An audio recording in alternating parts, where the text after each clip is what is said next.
Hello friends, welcome to government exam classes. Friends, हमने अपने channel पर यूपीएसआई की क्लासेस चला रखी है जिसमें हम हिंदी और रीजनिंग की कई क्लासेस कर चुके हैं। और फ्रेंड्स, ये मैथ की थर्ड क्लास है। इस सीरीज़ में हम यूपीएसआई के जो लास्ट ईयर के आए हुए क्वेश्चंस हैं वो कंटिन्यू करा रहे हैं। राइट फ्रेंड्स, यदि आप अपनी तैयारी को एक अच्छा आयाम देना चाहते हो, इम्प्रूवमेंट करना चाहते हो, तो आप हमसे जुड़ सकते हो। आप सब्सक्राइब कर लीजिए इस चैनल को ताकि जो वीडियो आने वाला जो वीडियो है उसका नोटिफिकेशन आपको मिलता रहे। तो स्टार्ट करते हैं फ्रेंड्स। आज का फर्स्ट क्वेश्चन है ए और बी का योग क्या है, जहां ए 3 अंकों की एक संख्या का 75% है जो 44 और 55 के महत्तम समापवर्तक का 20 गुना है, और बी 25 का वर्ग है। तो ऑप्शंस दिए गए हैं 740, 780, 750, 790। फ्रेंड्स, स्टार्टिंग में आप क्वेश्चंस को खुद ट्राई करो। आप चेक करो कि आप क्वेश्चंस कर पा रहे हो या नहीं कर पा रहे हो। यदि आप कहीं मिस्टेक कर रहे हो तो जो एक्सप्लेनेशंस मैं बताऊंगा उससे आप चेकआउट कर सकते हो। राइट फ्रेंड्स, तो स्टार्टिंग में हम क्या करेंगे, 44 और 55 के महत्तम समापवर्तक का 20 गुना है। कौन? वो 3 अंकों की संख्या जो ए का 75% है। तो हमें 44 और 55 का महत्तम समापवर्तक निकालना पड़ेगा। तो 44 और 55 का में से हो जाएगा आपका 11, क्योंकि 11 ही एक ऐसी संख्या है जो 44 को भी डिवाइड कर देगी और 55 को भी डिवाइड कर देगी। राइट, तो 3 अंकों की संख्या क्या होगी? तो 3 अंकों की जो संख्या है वो हो जाएगी आपका इसका 20 गुना। महत्तम समापवर्तक का है 20 गुना, जो कौन? 3 अंकों वाली संख्या। राइट, तो 11 इंटू 20 इजिकल टू 22। लेकिन जो ए है 3 अंकों की एक संख्या का 75% है, तो ए की वैल्यू क्या हो जाएगी? ए की वैल्यू हो जाएगी आपका 220 का 75%। 75%, 75/100। ठीक है, 25 3 75, 25 चौका 100, 4 5 20, 4 5 20, 165। तो ए की जो वैल्यू है वो आ गई आपकी 165। लेकिन अब मुझे बी की वैल्यू चाहिए। बी की वैल्यू जो है, बी का 25 का क्या है? वर्ग है। ठीक है, बी क्या है? 25 का वर्ग। मतलब बी की जो वैल्यू है वो है 25 का वर्ग, 25 का स्क्वायर, मतलब 625। तो मुझे क्या निकालना है? मुझे निकालना है ए और बी का योग। तो ए प्लस बी की वैल्यू हो जाएगी आपकी 165 प्लस 625, ये हो जाएगा 790। राइट, तो ये इसका आंसर हो जाएगा, फोर्थ इसका आंसर हो जाएगा। राइट फ्रेंड्स, अब आगे चलते हैं, नेक्स्ट क्वेश्चन देखते हैं। फ्रेंड्स, यदि आपको कंटेंट अच्छा लग रहा है तो आप इस वीडियो को शेयर कीजिए। जो आप ग्रुप बने हुए हैं उनमें आप शेयर कर सकते हो ताकि ज़्यादा से ज़्यादा स्टूडेंट हमसे जुड़ सके। नेक्स्ट है 100 मीटर की लंबाई वाली ट्रेन ए स्टेशन एक्स से शुरू होती है और 4 घंटे में स्टेशन वाई तक पहुंचती है, जो स्टेशन एक्स से 320 किलोमीटर दूर है, और 9 सेकंड में दूसरी ट्रेन बी को पार कर जाती है जो स्टेशन वाई पर खड़ी है। दूसरी ट्रेन कहाँ पर खड़ी है? वाई पर खड़ी है। ट्रेन बी की लंबाई आपको बतानी है। 200 मीटर, 150 मीटर, या 100 मीटर, या 130 मीटर, ये आपको ऑप्शन दे गए हैं। देखो फ्रेंड्स, बाई डायग्राम्स समझते हैं। ये हो गया आपका एक्स। ठीक, ट्रेन ए है जो एक्स से चलती है और वाई पर। यहाँ से ट्रेन ए चलती है, इसकी और इसके बीच की जो दूरी है वो है 320 किलोमीटर जो दी हुई है। ठीक है, एक्स से 320 किलोमीटर की दूर है। ठीक है, अब यहाँ पर एक ट्रेन है जिसकी लंबाई है 100 मीटर। ठीक है, वो यहाँ से चलती है और 4 आवर में बी पर यहाँ पर पहुँच जाती है, जहाँ पर क्या है? बी ट्रेन खड़ी है।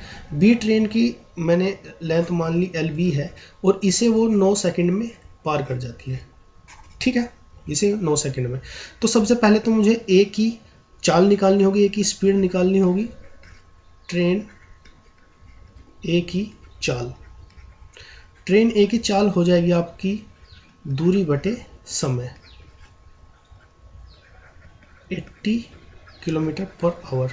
बट फ्रेंड, मुझे मीटर पर सेकंड में इसकी वैल्यू चाहिएगी। तो 80 इंटू 5/18 किलोमीटर प्रति आवर को, घंटे को मीटर प्रति सेकंड में बदलने के लिए 5/18 से गुना करना पड़ेगा। चौक 8, ये हो जाएगा आपका 200/9 मीटर पर सेकंड। ठीक है फ्रेंड्स, अब आप देखो कि जब ये ट्रेन यहाँ पर पहुँच जाएगी, ये वाली ट्रेन ए ट्रेन जब यहाँ पर पहुँच जाएगी तो यहाँ पर बी ट्रेन खड़ी है। इस बी को क्रॉस करने में उसे कितना समय लगता है? 9 सेकंड का। ध्यान दो ना, जब ये ट्रेन यहाँ पर आएगी तो इन दोनों की डिस्टेंस क्या हो जाएगी, जुड़ जाएगी। तो 100 plus L B equal to हो जाएगा what, 200 upon 9 into 9, total distance ही हो जाएगी। मतलब एल बी यहाँ से आ जाएगा आपका 100 मीटर। राइट फ्रेंड्स, तो ये इसका आंसर हो जाएगा 100 मीटर, इसका थर्ड आंसर हो जाएगा। ठीक है, सिंपल है, बस ये कॉन्सेप्ट आपको पता होना चाहिए, बेसिक आपको पता होना चाहिए। आप ट्रेन के क्वेश्चंस आराम से कर ले जाओगे। ट्रिक, यदि आप कहीं ट्रिक भी नहीं लगा पा रहे हो, तो यदि आपको कॉन्सेप्ट पता है तो आप इक्वेशंस बनाकर भी क्वेश्चंस को सोल्व कर सकते हो। ट्रेन के क्वेश्चन सोल्व करने की ये खासियत है। ठीक है, आगे बढ़ते हैं। नेक्स्ट क्वेश्चन है आपका, एक संख्या के 70% और दूसरी के 30% का योग 360 है। यदि इन दो संख्याओं के योग का 20% 160 है, तो दूसरी संख्या का 2/5 हिस्सा क्या होगा, 500, 200, 400 या 300। फ्रेंड्स, मैंने मान लिया कि एक संख्या x है और एक संख्या है आपकी y। तो x का 70%, x का 70% और y का 30% क्या है आपका 360 है। ठीक है, एक जीरो से एक जीरो कट जाएगी, एक जीरो से एक जीरो कट जाएगी। 7x प्लस 3y आपका हो जाएगा 3600। ये इक्वेशन 1 बन गई आपकी। राइट, अब दूसरी लाइन पर चलते हैं। इन दोनों संख्याओं के योग का 20% 160 है। मतलब x प्लस y का 20% मतलब 20/100 बराबर कितना है, 160। 20 पंजे 100। तो यहाँ से x प्लस वाई की वैल्यू आ जाएगी, जब 160 की 5 में मल्टीप्लिकेशन करोगे तो ये हो जाएगा 800, ये आ जाएगा 2। अब फ्रेंड्स, आपको समीकरण 1 और समीकरण 2 को सोल्व करना है। ठीक है, समीकरण 1 को और समीकरण 2 को क्या करना है, सोल्व करना है। तो यहाँ से जब सोल्व करोगे तो सोल्व करने के बाद मैं डायरेक्ट बता रहा हूँ, y की जो वैल्यू आ जाएगी वो आ जाएगी 500, क्योंकि मुझे y की वैल्यू चाहिए, क्योंकि इसने कहा है दूसरी संख्या का 2/5वां हिस्सा। तो इसका 2/5वां हिस्सा क्या हो जाएगा, 2/5, ये आपका 100 हो गया। तो ये आ गया आपका 200। तो इसका जो आंसर हो जाएगा वो हो जाएगा बी। राइट फ्रेंड्स, बी इसका आंसर हो जाएगा। आगे बढ़ते हैं। नेक्स्ट क्वेश्चन है, दो संख्याओं का लघुत्तम समापवर्त है, उनके महत्तम समापवर्त का 25 गुना है। ध्यान देना, लघुत्तम समापवर्त है, महत्तम समापवर्त का 25 गुना। यदि दो संख्याओं का गुणनफल 16,900 है तो उनका लघुत्तम समापवर्त आपको बताना है। 650, 556, 580 या 641। देखो फ्रेंड्स, मैं मान लेता हूं कि दोनों संख्याओं का जो मैसे है, दोनों संख्याओं का जो मैसे है वो मान लिया मैंने x है। ठीक है, तो लघुत्तम समापवर्त कितना हो जाएगा, 25x, जो क्वेश्चन में दिया है। लघुत्तम समापवर्त है, महत्तम समापवर्त का 25 गुना है। ठीक है, अब दोनों संख्याओं का गुणनफल क्या है, 16,900 रुपये। एक फॉर्मूला है कि दो संख्याओं का गुणनफल, दो संख्याओं का गुणनफल इजिकल टू महत्तम समापवर्त है इंटू लघुत्तम। काफ़ी फेमस फॉर्मूला है, कोई आपने पढ़ा होगा जरूर।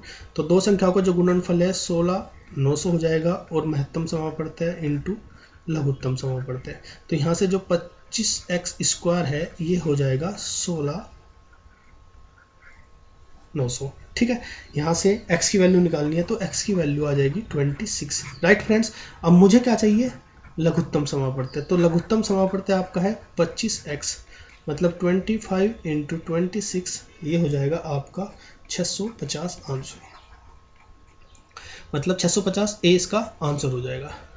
राइट फ्रेंड्स, इस तरीके से हम इस क्वेश्चन, कोई भी क्वेश्चन फ्रेंड्स मैं अपनी तरफ से कोई क्वेश्चन नहीं ला रहा हूँ। जो भी क्वेश्चन है लास्ट ईयर में आए हुए क्वेश्चन है उन्हीं की हम प्रैक्टिस कर रहे हैं, यहाँ पर एक्स्ट्रा कुछ नहीं है। राइट, आगे बढ़ते हैं। नेक्स्ट क्वेश्चन है, 24 मीटर भुजा वाले समचतुष्फलक के परिणाम का पता लगाए।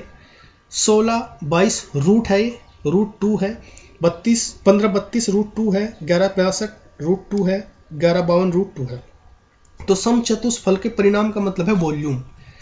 क्या है, वॉल्यूम। तो इसका आपको फॉर्मूला पता होना चाहिए। इसके वॉल्यूम का फॉर्मूला होता है v = a³ अपॉन 6√2। यहाँ पर आपको पता है कि a की वैल्यू दी है 24 है, राइट। तो v इजिकल टू 24 की क्यूब अपॉन 6√2, राइट। तो 24 इंटू 24 इंटू 24 अपॉन 6√2, ठीक है। ऊपर नीचे √2 से मल्टीप्लिकेशन कर दो आप, ठीक है। ये 2 हो जाएगा, 6 चौक 24। तो यहाँ से आपका ये 2 हो जाएगा, ये 2 बार कट जाएगा, ठीक है। 24 दूनी 48 इंटू 24 इंटू √2। तो जब इसे आप सोल्व करोगे, सोल्व करने के बाद आ जाएगा 1152√2। तो इसका 4 आंसर हो जाएगा, राइट। कुछ नहीं था, यदि आपको फॉर्मूला पता है तो आपके लिए क्वेश्चंस कुछ भी नहीं, 0/0 इनफाइनाइट हो जाएगा, लेकिन 0 है, कुछ नहीं है, ठीक है। आगे बढ़ते हैं, नेक्स्ट क्वेश्चन है आपका क्वेश्चन नंबर 6। एक बेकरी 4 ग्राहकों ABCD को 4:B:6:3 के अनुपात में 90 किलो मिठाई वितरित करती है। अगर C का हिस्सा D के हिस्से का 15 किलो अधिक है तो B और D का अनुपात बताना है आपको। 5:4, 5:6, 5:3 या 3:5। इसका आंसर आपको बताना है। देखो फ्रेंड्स, BCD को मिली जो मात्रा है, मैं रेशो से इस क्वेश्चन को करूंगा। A:B:C:D का जो रेशो है 4:B:6 और 3, राइट। तो इसका जो टोटल हो जाएगा वो हो जाएगा 6, 3, 9 और 4 13 प्लस B, ठीक है फ्रेंड्स। और मिठाई की कुल मात्रा कितनी है? जो मिठाई की कुल मात्रा है वो कितनी है आपकी? 90 किलोग्राम, ठीक है फ्रेंड्स। तो C की जो मिठाई की मात्रा है, इसमें क्वेश्चन में दिया है जो C का हिस्सा है वो बराबर है 15 प्लस D के हिस्से का। ये क्वेश्चन में कंडीशन दी गई है आपको, ठीक है। ये क्या है? ये कंडीशन है जो क्वेश्चन में दी गई है, ये राइट। अब मुझे चाहिए C का हिस्सा कितना है, तो इस यहाँ से आप C का हिस्सा निकालोगे। C का हिस्सा हो जाएगा 6/13 प्लस B इंटू 19, राइट, बराबर 15। D का हिस्सा निकालोगे, D कितना है का रेशो? 3/13 plus B into 19। इसे आप यहाँ से क्या करोगे? सोल्व करोगे।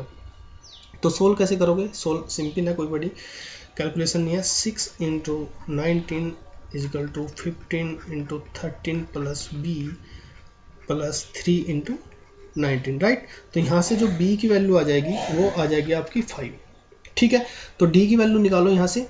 तो D की वैल्यू हो जाएगी आपकी, D इजिकल टू हो जाएगा 3 अपॉन, इसमें वैल्यू रख देंगे 13 प्लस B, ये हो जाएगा आपका 13 और 5 18 इंटू 90, ये हो जाएगा आपका 15 किलोग्राम, ठीक है। तो अब मुझे C की वैल्यू चाहिए, B की वैल्यू चाहिएगी। तो B की वैल्यू हो जाएगी 5/18 इंटू 90। तो यहाँ से जो वैल्यू आ जाएगी वो आ जाएगी आपकी 25 किलोग्राम। तो B और D का जो रेशो है, B और D का जो रेशो है वो आया है मेरा कितना? 25:15, या आप इसे कह सकते हो 5×5 = 25 और 5×3 = 15, 5:3। C इसका आंसर हो जाएगा, राइट। ये इसका आंसर हो जाएगा, ठीक है। कुछ नहीं, आपको यदि क्वेश्चंस करे हैं आपने तो बस कंडीशंस को फॉलो करते रहिए और क्वेश्चंस हो जाएगा। नेक्स्ट क्वेश्चन है आपको समुच्चय के माध्यिका और बहुलक आपको बताना है। आपको दिया गया है 16, 10, 7, 7, 22, 54, 17, 21 और ऑप्शन है 16, 16, 7, 18, 16, 7 और 7, 7। फ्रेंड्स, किसी माध्यिका निकालने के लिए सबसे पहले डेटा को आरोही क्रम में लिखोगे आप, ठीक है। तो आप इसे आरोही क्रम में लिखो पहले, आरोही क्रम। आरोही क्रम पता होगा आपको, बढ़ता हुआ क्रम, ठीक है। तो 3 तो 7 ही है आपके पास, फिर है आपका 10 आएगा, फिर आपका 16 है, 16 से बाद में 17 बचा 21, फिर 22 है और लास्ट में 54 है। तो आपको पता होना चाहिए कितने पद हो गए, 1 2 3 4 5 6 7 8 9। तो n बराबर हो गया आपका 9, जो क्या है? विषम है, ठीक है। क्या है ये? विषम है। तो मुझे जो माध्यिका चाहिए, माध्यिका का जो फॉर्मूला हो जाएगा n+1/2 वह पद। तो n+2 n+1/2 10/2 इजिकल टू 5वां पद। तो 5वां पद कौन सा है? 1 2 3 4 5 16। तो 16 होगी इसकी माध्यिका। माध्यिका होगी आपकी 16। अब बहुलक। बहुलक देखो फ्रेंड्स वो होता है जिसका सबसे बार आया हो जो संख्या, ठीक है। तो यहाँ आप चेक कर सकते हो सबसे बार क्या आया, 1 2 3, 7 ही वो संख्या है जो सबसे ज़्यादा बार आई है। तो इसलिए इसका जो बहुलक है जिसकी फ्रीक्वेंसी सबसे ज़्यादा हो जिस संख्या की, तो बहुलक हो जाएगा आपका 7। तो 16 और 7 इसका आंसर हो जाएगा, सी इसका आंसर हो जाएगा, राइट। आगे बढ़ते हैं। नेक्स्ट है एक व्यक्ति ने प्रतिवर्ष 5% की दर से चक्रवृद्धि ब्याज पर 80,000 रुपये की राशि का निवेश किया है। अगर संचित ब्याज 8200 रुपये है तो वर्ष के समय में अवधि कितनी होगी ये बताना है आपको। 4 2 1 3। देखो फ्रेंड्स आपको पता है डायरेक्ट जो फॉर्मूला होता है A इजिकल टू मिश्र धन होता है, P मूलधन होता है, 1 + R दर होती है, अपॉन 100 की पावर क्या होता है T, या आप N लिख सकते हो, ठीक है। N क्या है यहाँ पर, समय है, ये फॉर्मूला होता है। तो A क्या हो जाएगा, A हो जाएगा आपका 80,000 प्लस 8200। तो ये हो गया आपका 88200, ये A की वैल्यू होगी। फॉर्मूले में डायरेक्ट रख दो 8820। P की क्या वैल्यू है 8000, 1 + 5/100 की पावर N की वैल्यू मुझे निकालनी है।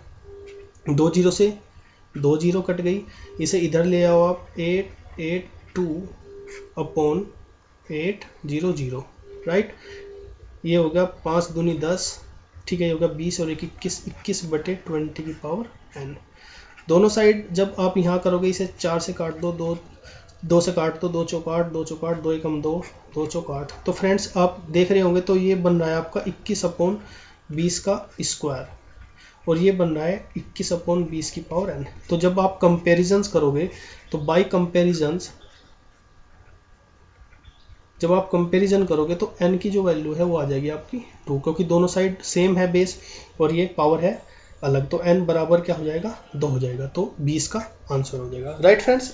फॉर्मूले से आप इसे डायरेक्ट सोल्व कर सकते हो।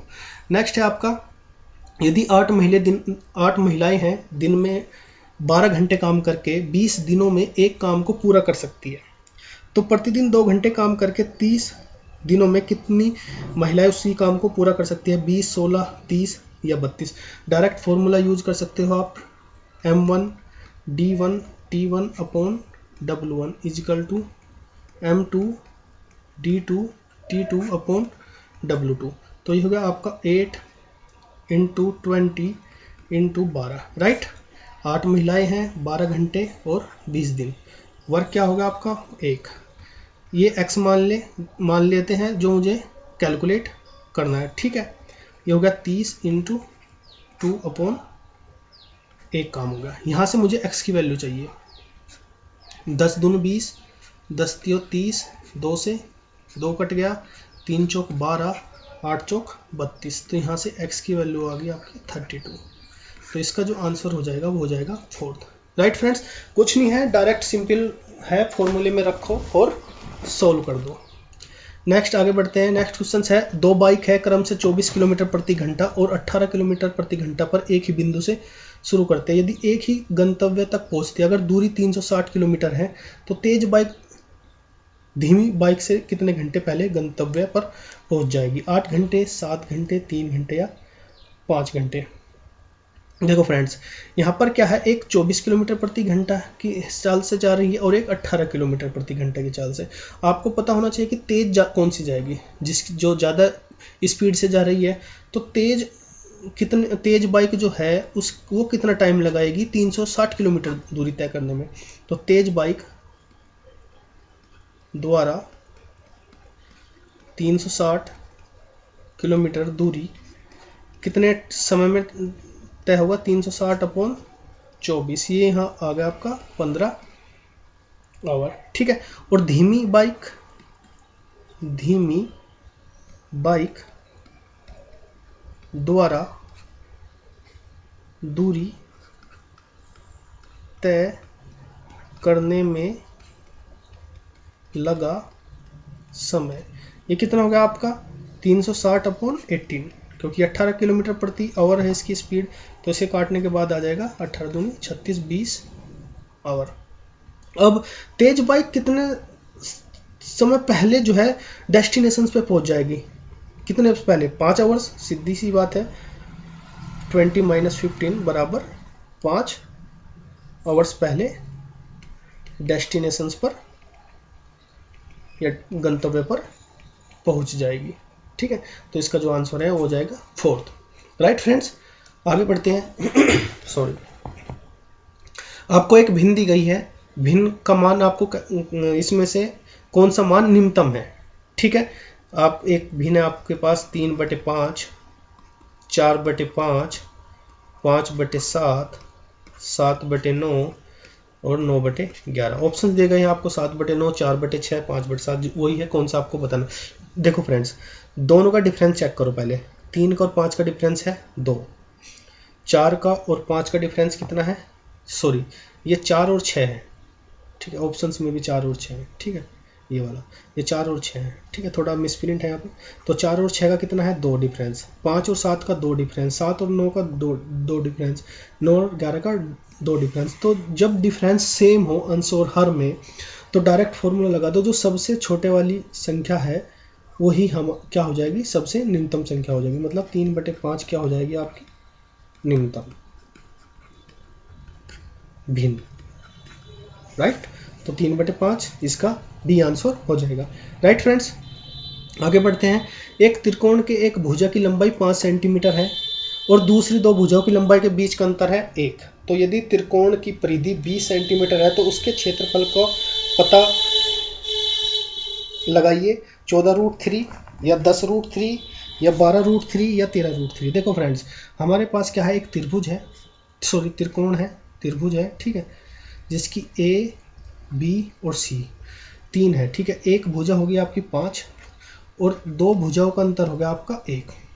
ठीक है फ्रेंड्स, और आपको परिमाप बता है त्रिभुज का। जो अर्ध परिमाप होता है, एस का जो मान होता है वो होता है a + b + c/2। ये फॉर्मूला आपको पता होगा। ठीक है, और एस की वैल्यू दी है आपको 20। ठीक है, तो a + b + c = होगी आपकी 20। ठीक है, सॉरी, एस की जो वैल्यू है यहाँ पर कितनी दी है? 20 सेंटीमीटर। हाँ ठीक है, एस की वैल्यू जो है 20 सेंटीमीटर दी गई है। तो a + b + c मतलब परिधि दी गई है, पूरी की पूरी त्रिकोण की परिधि 20 सेंटीमीटर है। तो 20 सेंटीमीटर, यहाँ से s की जो वैल्यू आ जाएगी वो 10 आ जाएगी। देखो फ्रेंड्स, कैसे आ जाएगी? परिधि जो होती है, जो किसी त्रिभुज का अर्ध परिमाप जो होता है, s का मान जो होता है उसके परिमाप का आधा होता है। ठीक है, जो अर्ध परिमाप होता है उसके परिमाप का क्या होता है? आधा होता है। ठीक है, मतलब s = होता है a + b + 2। तो परिमाप परिधि पूरी की पूरी कितनी है? 20। तो इसका आधा कितना हो जाएगा? 10। 10 क्या आ जाएगा? इसका परिमाप आ जाएगा। ठीक है, तो a + b + c। ठीक है, तो यहाँ से अब आप इस कुछ यहाँ से इस इक्वेशन से निकाल के अब यहाँ पे आप रख दोगे a + c + 1 + c = क्या हो जाएगा आपका? 20। ठीक है फ्रेंड्स, इस तरीके से आप यहाँ से,